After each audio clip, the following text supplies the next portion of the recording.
Ainda nessa questão de saber quais são os fatores que afetam a absorção, e já que nós já conversamos que lipofilia e carga fazem diferença no processo de absorção, eu vou convidar vocês a se debruçar sobre um assunto um pouco mais complexo, que é a influência do pH do meio, pH ácido, pH básico, etc., sobre o que acontece com a ionização de uma substância.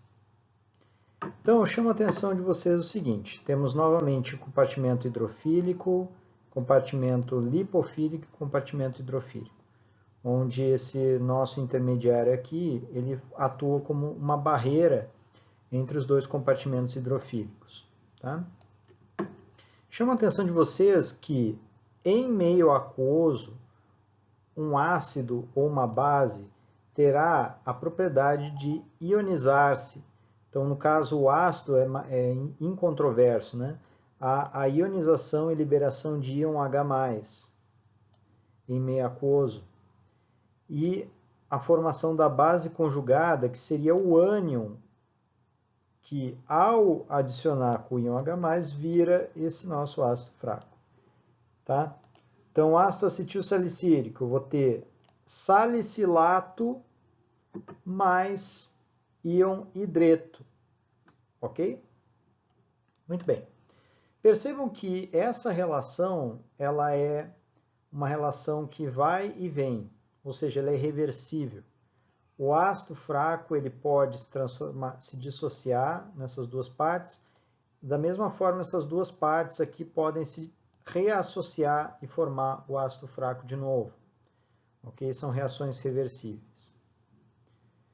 Muito bem. O que acontece com um ácido ou qualquer reação química? Quando houver excesso de reagente em um dos lados da reação, ela é reversível. Mas vamos supor que exista excesso de íon H+. Que situação ocorre excesso de íon H+? Quando que nós temos muito íon H+? Quando o pH é ácido. Por exemplo, pH ácido do estômago. Então, o seu meio líquido, o seu suco estomacal, ele é rico em íon H+. O que acontece com essa reação? As setas que representam a dissociação e a reassociação, elas não vão mais ser iguais, porque existe um fator que é excesso de um desses produtos que vai estar interferindo nesse equilíbrio entre a forma não dissociada e a forma dissociada. Então, voltando, se existir um excesso de íon H+, é mais difícil eu dissociar o ácido e fazer mais ainda H+. É como se eu estivesse saturando esse meio. Vocês entendem? Então, o que acontece? Um ácido fraco, quando em meio ácido, ele tende a ficar nesta forma não ionizada. Esta forma não ionizada, ela é mais lipofílica do que a forma ionizada. Portanto, esse fármaco ácido em meio ácido terá maior capacidade de atravessar essa barreira epitelial, atravessar essa barreira lipofílica.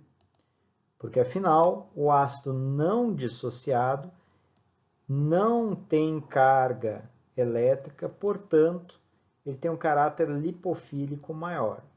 E ocorre a difusão transmembrana. A difusão também é um processo que vai e volta, também é um processo reversível. Mas, enquanto houver diferença de concentração, porque eu acabei de administrar o fármaco nesse compartimento, Quando houver diferença de concentração, haverá este movimento aqui. Espero que todo mundo tenha entendido até agora. Porque agora vai começar uma coisa muito interessante, mas um pouco complexa. Pergunta: o que será que acontece se eu tiver um compartimento com pH ácido e outro compartimento com pH neutro?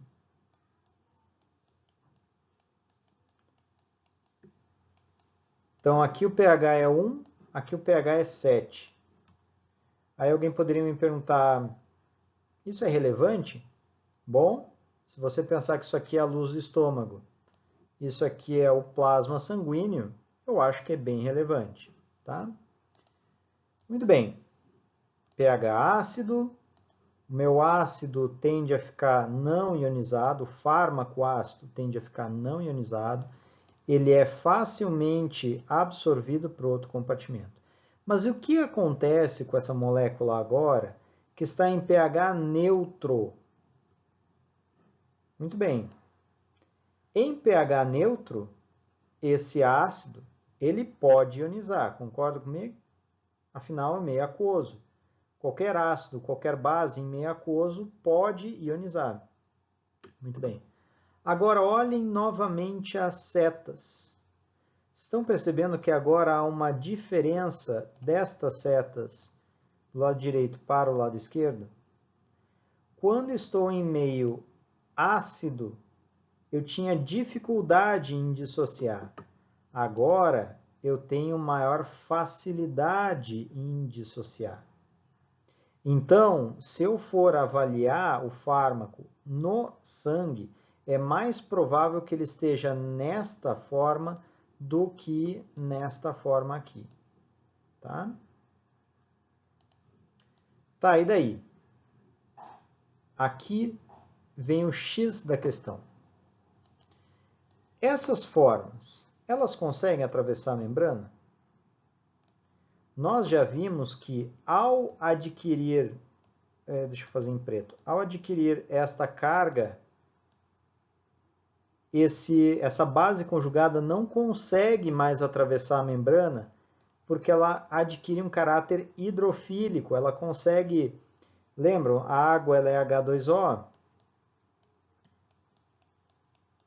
e aí ela consegue fazer pontes de hidrogênio com a água. Logo, a base conjugada não consegue mais atravessar.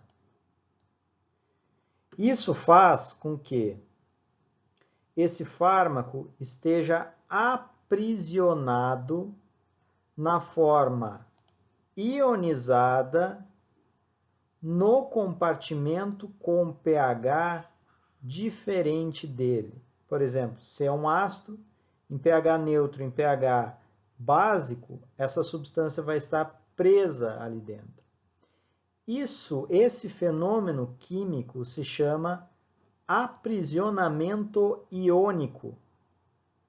E ele vai ser muito útil para a gente, por exemplo, manipular quanto você absorve de um ácido, manipular quanto que você elimina de um fármaco pela via renal.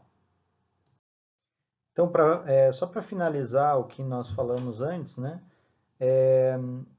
essa manipulação que nós podemos fazer se dá ao alterarmos o pH, tanto do meio gástrico, como o pH do meio plasmático ou o pH da urina. Quando a gente altera o pH desses três compartimentos, nós conseguimos alterar processo de absorção, facilitar ou atrapalhar a absorção. Nós conseguimos alterar a capacidade de você penetrar em compartimentos protegidos. Lembram da barreira hematoencefálica e o compartimento cerebral? Ou, por exemplo, a placenta separando o compartimento da barriga, né, do útero, na verdade, com um bebezinho lá dentro. Então, ao alcalinizar ou acidificar o plasma, você consegue permitir ou reduzir a penetração de substâncias nesses compartimentos. E a gente vai ver na aula que vem, né, quando se falar sobre metabolismo e eliminação, nós vamos falar novamente do aprisionamento iônico no contexto de eliminação renal, tá? Porque você tem a filtração glomerular lá no rim, então tudo que é pequeno e hidrossolúvel vai para dentro do néfron e você tem um processo de reabsorção. Então, ao alterar o pH ali do néfron, você permite maior reabsorção ou menor reabsorção de substâncias. Então, imagine uma situação onde você vai ter aplicabilidade disso.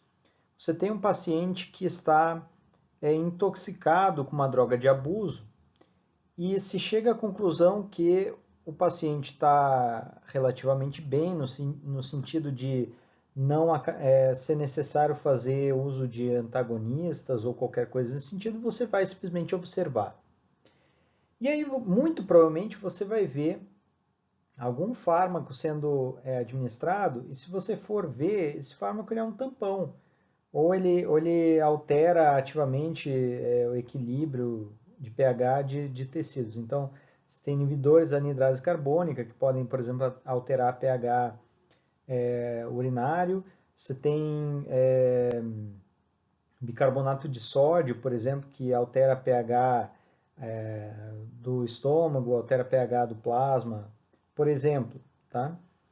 E aí, simplesmente a pessoa toma um bicarbonato de sódio e fica ali. E aí você fica pensando, mas por que o bicarbonato de sódio? Então, ao alterar o pH de diferentes compartimentos, você consegue promover alterações nesse fenômeno aprisionamento iônico. E você pode, por exemplo, aprisionar o fármaco na urina. E aí aquilo vai embora. Então, acaba que você limpa o sangue de forma muito mais rápida, simplesmente por uma alteração de pH. Tá? Então, isso é um fenômeno muito interessante. Espero que vocês tenham entendido e a gente vai ver nos próximos slides agora, ainda nesse vídeo, alguns exemplos, alguns números, por exemplo. Então, no próximo slide eu vou colocar números e vocês não se preocupem, vocês não vão ter que saber calcular, mas é só para mostrar que eu não estou mentindo para vocês. Então, relembrando um pouquinho da química, né, que vocês viram no segundo grau, essa equação de cima aqui, ela descreve o que acontece com o ácido. Essa equação aqui de baixo descreve o que acontece com a base. Tá? Então, se uma substância é ácida ou básica, é simplesmente uma constatação. Por exemplo, essa substância em meio aquoso, ela ioniza, liberando íon H+. E a base, ela, ao ionizar, ela libera o íon OH-. Aqui um pequeno detalhe, existe uma teoria que não fala de OH-, mas que diz que você tem BOH e essa substância seria capaz de interagir com outro H. E aí você teria essa espécie aqui. Tá? Então você formaria essa carga positiva de outra forma. Tá? Mas não vamos entrar nesses detalhes de química. Tá? O que eu quero chamar a atenção de vocês é que tanto base como ácido em meio aquoso ionizam. Tá? E essa reação ela é uma reação que vai e volta, como a gente pode ver por essas setas aqui, e a reação que vai, ela é descrita por essa constante Ka, constante de acidez. Tá? Bom, existe uma equação chamada equação de Henderson-Hasselbalch.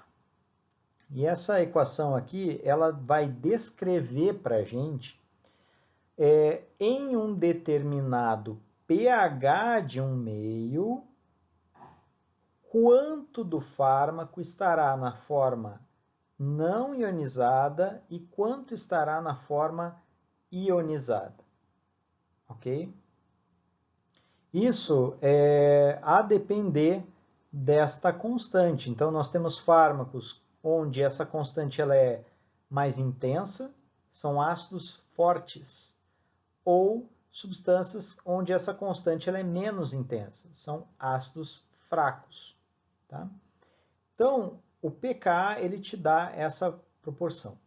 Agora, uma outra coisa muito interessante é que pKa também pode ser descrito como pH em que você tem 50% do fármaco na forma não ionizada e 50% na forma ionizada. Então, você está no meio do caminho. Quando o valor de pH do meio for idêntico ao pKa, você sabe que tem 50% das moléculas na forma ionizada e 50% das moléculas na forma não ionizada. Isso é uma regra de química, ok? É como funciona esse pKa.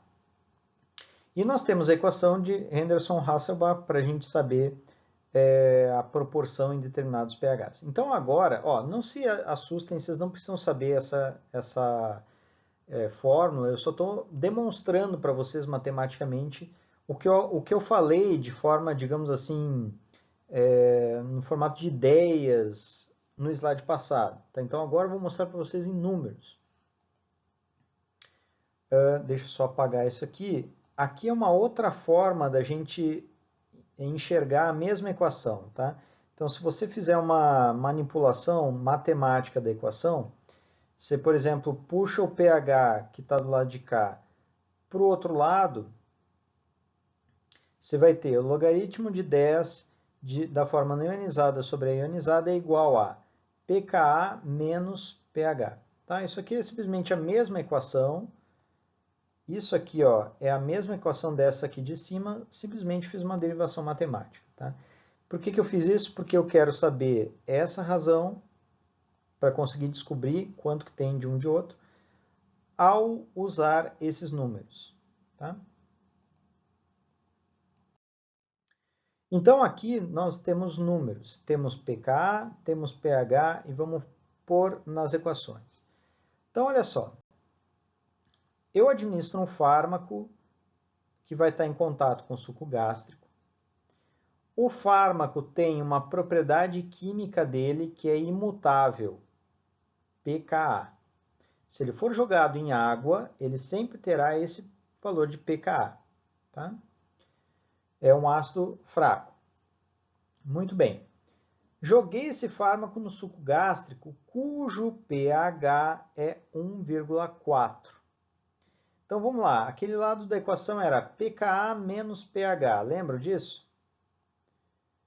Era igual a log de HA sobre A menos, né? Então olha só, pKa menos pH vai dar esse valor aqui, ó. Então pKa é 4,4 menos 1,4. Façam aí a conta. 4,4 menos 1,4. Digo para vocês, o resultado é 3. Então, nós temos que log de HA sobre A menos é igual a 3. Tá? Isso quer dizer o quê? 10 elevado a 3 é igual a HA sobre A menos. Então, 10 elevado a 3 é igual a HA sobre A menos. E eu não consigo escrever isso aqui, A menos. Ó, gente, esses números são contas matemáticas, tá? Esse mais 3, ele quer dizer que a relação ela é 10 na terceira mais vezes numerador sobre denominador. Tá? Ou seja, tem mais moléculas na forma não ionizada. Isso é exatamente o que eu disse para vocês que acontecia do lado do estômago, lá naquele outro slide. Tá? Que eu dizia, ácido em meio ácido não consegue ionizar, certo? Acabei de mostrar para vocês matematicamente isso acontecendo. Então, vamos partir do primeiro pressuposto. nós vamos ter 1000 moléculas não ionizadas para cada molécula ionizada no estômago, tá? Bom, segundo pressuposto, as moléculas não ionizadas elas vão ter um trânsito livre entre os dois compartimentos. Então, nessa figura está mostrado a mesma concentração da forma não ionizada no suco gástrico e no outro compartimento, tá? Elas têm livre trânsito. Então, essas aqui, ó, elas vão e elas voltam. Então, teoricamente, isso nunca chega a acontecer na vida real de fato, mas teoricamente, poderia-se chegar a um equilíbrio químico, tá? Então, enquanto houver gradiente, vai ter um movimento a favor do gradiente, mas a partir do momento que não tem mais gradiente, que equalizou os dois compartimentos, vai ficar igual, tá? Mas percebam, no plasma, nesse novo compartimento, nós temos um pH diferente. Não é mais pH ácido. E agora, a tendência a ionizar vai ser diferente. Vamos calcular? Vamos lá de novo. pKa menos pH. Qual que é o valor do pKa? Está aqui em cima. Ó. Vamos apagar um pouco essas porcarias. pKa está aqui em cima, 4,4. Qual é o pH do plasma? 7,4. 4,4 está aqui, menos 7,4, qual é o valor? Menos 3. Ok? Então, log de HA mais, desculpe, log da razão entre HA sobre A menos é igual agora a menos 3. Menos 3. Então, 10 elevado a menos 3 é igual a razão HA sobre A menos. 10 a menos 3 é uma fração de uma unidade, certo? Na verdade, nós não temos mais 1000 vezes 1. Nós temos 1/1000 de 1. Ou seja,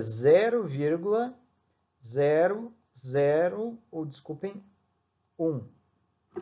Também representado por 1 dividido por 1000. E se a gente olhar esta razão e a gente transpor para cá, isso quer dizer que tem uma molécula de HA para cada 1000 moléculas ionizadas.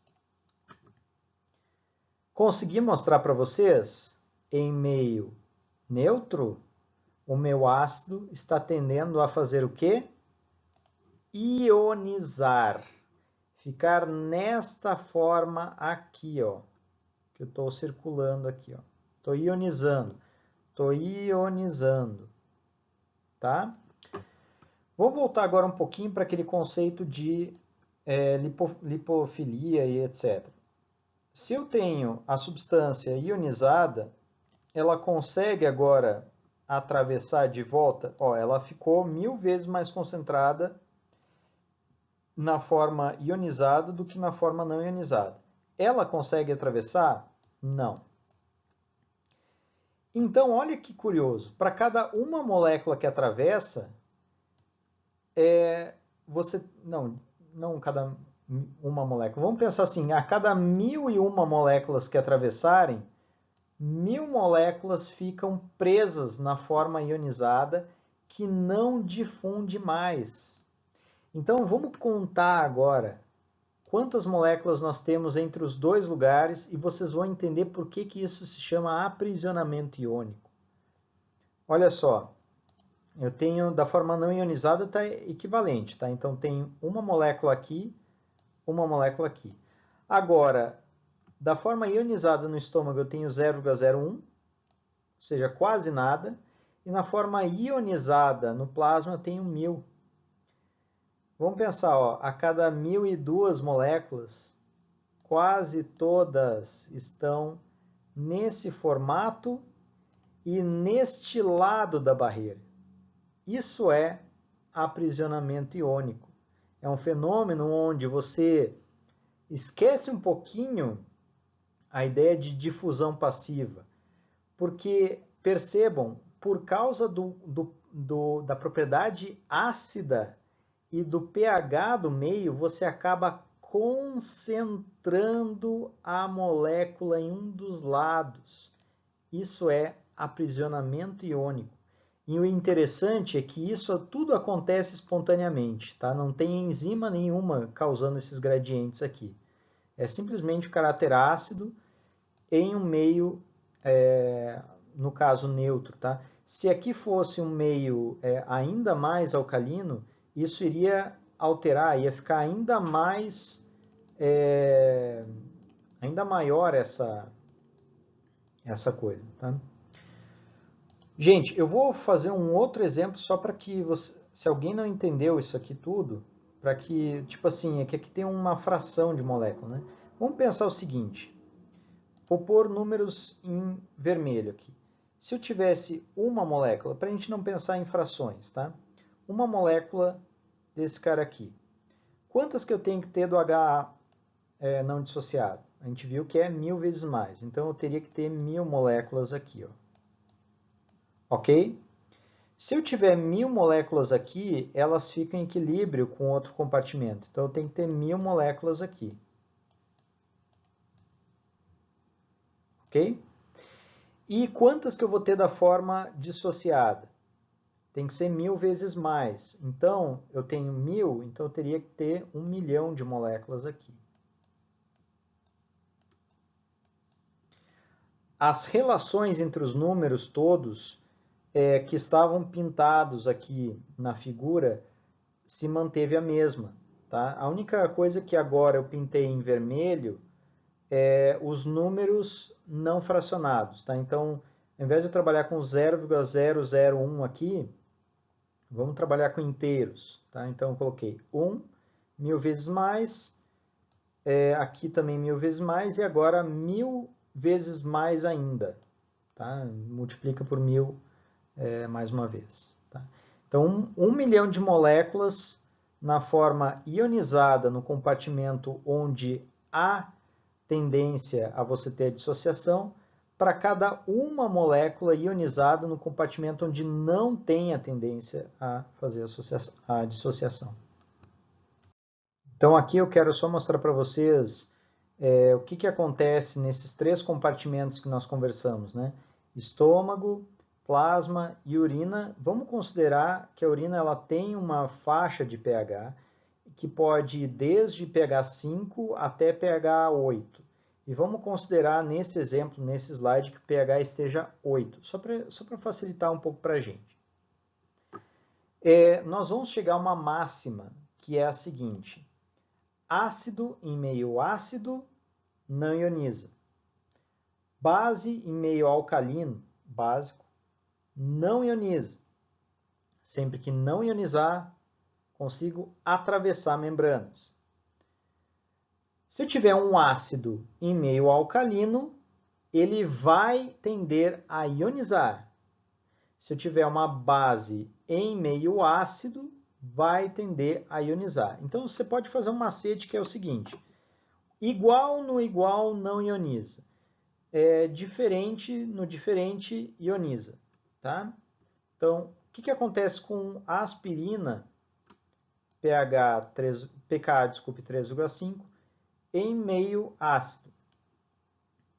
Então, aqui estamos representando a forma não ionizada com o laranja escuro, que está aqui embaixo, e a forma ionizada com um laranja clarinho, que está aqui em cima. Tá? Então, o que acontece? Ácido no meio ácido, ele não ioniza. Concordam comigo? Se ele não ioniza, ele vai atravessar essas membranas e eu vou ter essa mesma quantidade de ácido não ionizado nos 3 compartimentos, porque está atravessando. Ok? Vamos pensar que isso aqui é uma situação já em equilíbrio. Tá? Como ele está praticamente todo não ionizado, você tem a absorção de quase toda a dose, ou seja, não tem quase nada da forma ionizada no estômago, ok? Pelo menos na teoria. O que acontece no plasma? Ele ioniza, a fração é quase toda ionizada ou bem mais ionizada do que não ionizada, certo? Afinal, ele é um ácido, em meio neutro, ele ioniza mais. O que acontece quando a gente vai para a urina? O ácido em meio alcalino, ele vai ionizar mais ou menos? Mais. Então, se você olhar esses três compartimentos, a fração que consegue atravessar membranas é a não ionizada. Você vê que o tamanho do laranjinha, do laranja escuro, é igual. Mas se você considerar a soma entre o laranja escuro e o laranja claro, vocês conseguem perceber que eu estou acumulando a maior parte da dose aqui? Esse é um fármaco que é extremamente fácil de você excretar em urina alcalina. Tá? Você está, na verdade, acumulando o fármaco no compartimento que está alcalino, ou seja, você tende a eliminar ele bem rápido pela urina, tá?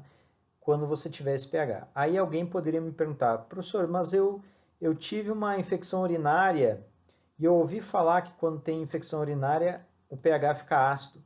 Sim, e aí a gente pode ter uma situação clínica onde você pode prever um atraso na excreção de ácidos quando a urina fica ácida. Vamos falar sobre isso na aula que vem, tá? Mas é só para dar uma pincelada. O que nós temos aqui embaixo? Nós temos uma base. Então vamos ver o que acontece quando é uma base? Olha só. Base fraca, petidina. Base fraca em meio ácido. O que acontece com essa base fraca? Base em meio ácido ioniza. Se ioniza, tem uma certa dificuldade de atravessar as membranas, certo? Então, de novo, nós temos o roxo escuro, que representa a forma não ionizada, que está em equilíbrio entre os três compartimentos. Agora, o roxo claro me mostra que boa parte da dose ficou ionizada, logo não foi absorvida pelo estômago. Ok? Não vamos entrar em questão sobre intestino agora, tá? Mas entendam, no estômago ele está ionizado e não consegue atravessar. O que acontece no plasma? Ele vai ionizar menos, tá? E o que acontece na urina, que é um pH alcalino? Então, uma substância básica em meio básico, ela não ioniza. Então, na hora que cair no néfron e o néfron for tentar reabsorver o fármaco para a corrente sanguínea, a reabsorção será fácil, porque a substância está em grande proporção na forma não ionizada. Então aqui nós temos um fármaco que, se você tiver um pH alcalino, você tem dificuldade de excretar esse fármaco. Tá? E aqui, então, do ponto de vista de absorção, que é o termo que é o assunto desta aula, vocês podem ver que o aprisionamento iônico ele vai influenciar o local da absorção. Então, esse fármaco aqui ele é bem absorvido no estômago. Esse fármaco aqui, por outro lado, ele é mal absorvido no estômago. Tá? A gente vai ver mais para frente nos próximos vídeos desta aula, vocês vão ver que isso é uma coisa mais teórica do ponto de vista assim, essa influência da absorção pelo aprisionamento iônico, ela é mais teórica do que prática, porque nós temos um outro fator que é a superfície de absorção, que na verdade vai ser mais importante do que de fato o pH. Tá? Por que isso? O estômago não é um órgão de absorção. O estômago é um órgão especializado em digestão. Ok? Então você até pode absorver alguma coisa no estômago, mas a área de superfície é ridiculamente maior no intestino. Tá? Então você vai, quer sejam ácidos ou bases, você vai acabar absorvendo a maior parte da dose no intestino mesmo. Agora, o aprisionamento iônico é extremamente importante para a gente entender eliminação e a influência do pH da urina e distribuição para compartimentos plasmáticos. Aqui é só, esse slide não é para vocês decorarem nada, é só para mostrar para vocês que assim, o fato de ser ácido ou base, na verdade é uma natureza da molécula, se ela libera um próton, se ela captura um próton, a depender da teoria que você usar. E já se o fármaco ele é um ácido forte ou fraco, vai depender do valor do pKa. Então nós temos o ácido ascórbico, que tem um pKa que vem aqui mais para cima, tá? Ali em torno de 11,5, tá? Então ele é um ácido fraco. A aspirina, como a gente falou, o pKa está em torno ali de 13,5. Nós temos levodopa, que são fármacos ácidos mais fortes, pKa está em torno de 2. Okay? Então, quanto mais para cá, mais forte é o ácido. E o que quer dizer isso, forte ou fraco? Quando você jogar em água, pH neutro, se você tiver muito aqui para baixo, ele está muito ionizado. Se você tiver aqui no meio, ele está 50-50, né? 50-50%. Se tiver mais para cá, ele vai estar não ionizado. Tá? Então, a força do ácido ou da base, ele simplesmente te diz a intensidade de ionização. Agora, a direção, se ele libera um OH-, ele é uma base. Se ele libera um H+, ele é um ácido.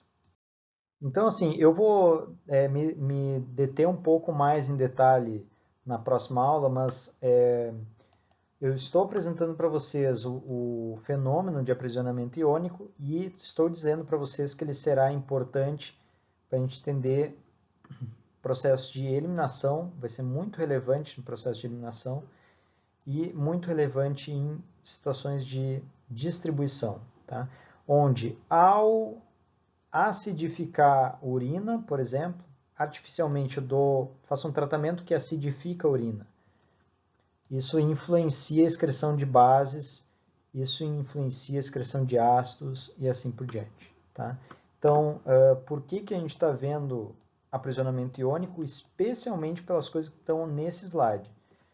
Teoricamente, isso influencia a absorção, porém, nós vamos ver agora nos próximos slides que a área de superfície do intestino, ela mesmo que tenha menor capacidade de absorver por causa do pH, a área do intestino ela é tão grande, a área de superfície é mas tão grande, tão especializada no processo de absorção, que mesmo assim a absorção não vai ser tão afetada pela questão do aprisionamento iônico. Tá? Você vai acabar absorvendo no intestino mesmo, a maior parte da dose, mesmo que seja um ácido fraco.